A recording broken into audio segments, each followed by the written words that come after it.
Welcome to the Don Bosco in a Year podcast, brought to you by Mumbai Solutions.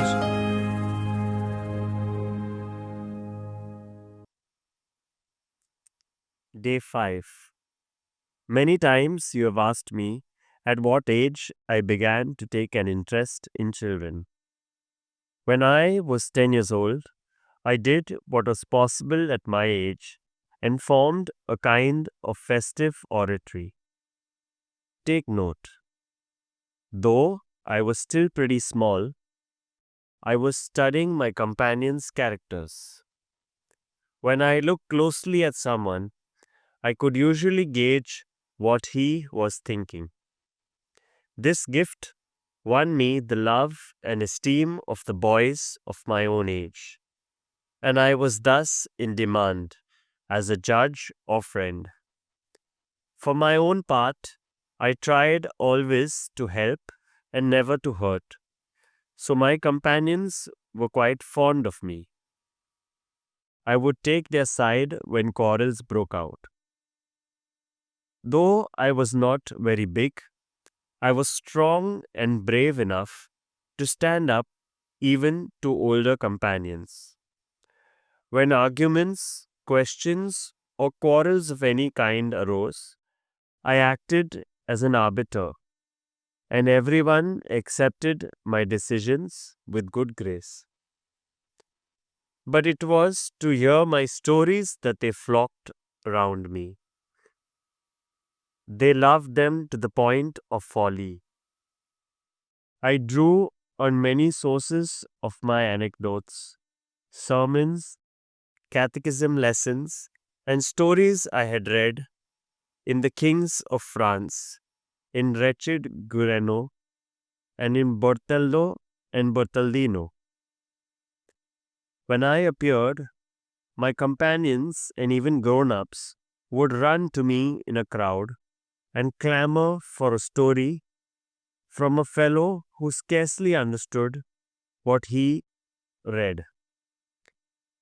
At times along the road to Castelnovo and in some field, I would be surrounded by hundreds of people, anxious to hear what a poor child had to say.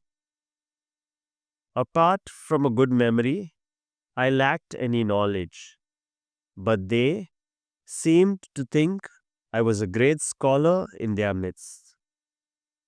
In the kingdom of the blind, the one-eyed man is king. The entertainment gradually extended to tricks I had picked up from acrobats and magicians. I had watched in the marketplaces and at fairs. I used to watch them closely to get the skill. You can imagine all the falls and tumbles and bumps and crashes I was always having.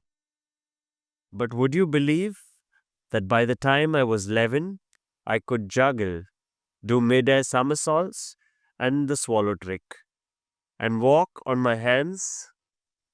I would jump, walk, and even dance on the tightrope like a professional acrobat. From the program of one holiday in particular, you can get an idea of our general routine. At Becci, there was a field in which grew several trees. One of them, pear tree, was very helpful to me then. I used to sling a rope from it to another tree some distance away. I had a table with a haversack on it, and on the ground a mat for the jumps. When I have everything set up, and everyone was eager to marvel at my latest feats, I would invite them to recite the rosary and sing a hymn. Then, standing on the chair, I preached to them, or better, repeated as much as I could remember from the explanation of the gospel I had heard in church that morning, or sometimes I recalled episodes from something I had heard or read. After the sermon, there was a short prayer, and then the show began. At that point, you would have seen, just as I am telling you, the preacher transformed into a professional acrobat. I did the swallow trick and somersaults, walked on my hands, got myself out of a tied sack, swallowed coins and then produced them from someone's nose.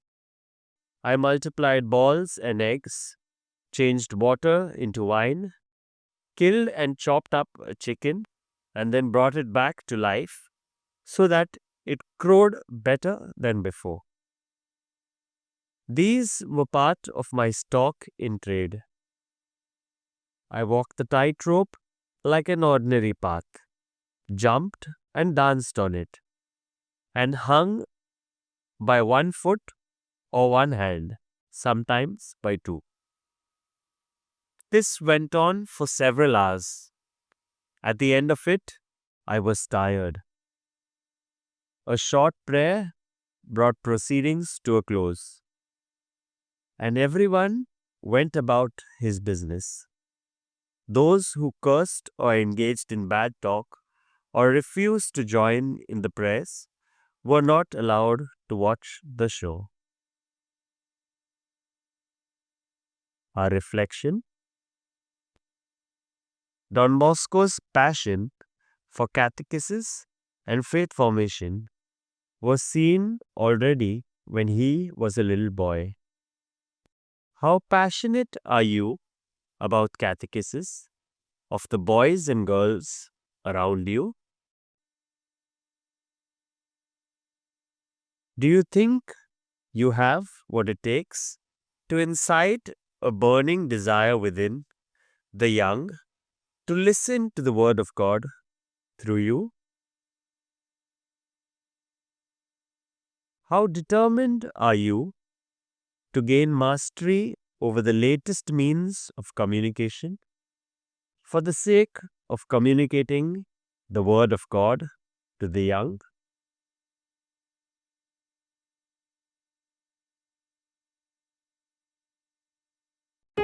Thank you for joining us today on this journey to know Don Bosco.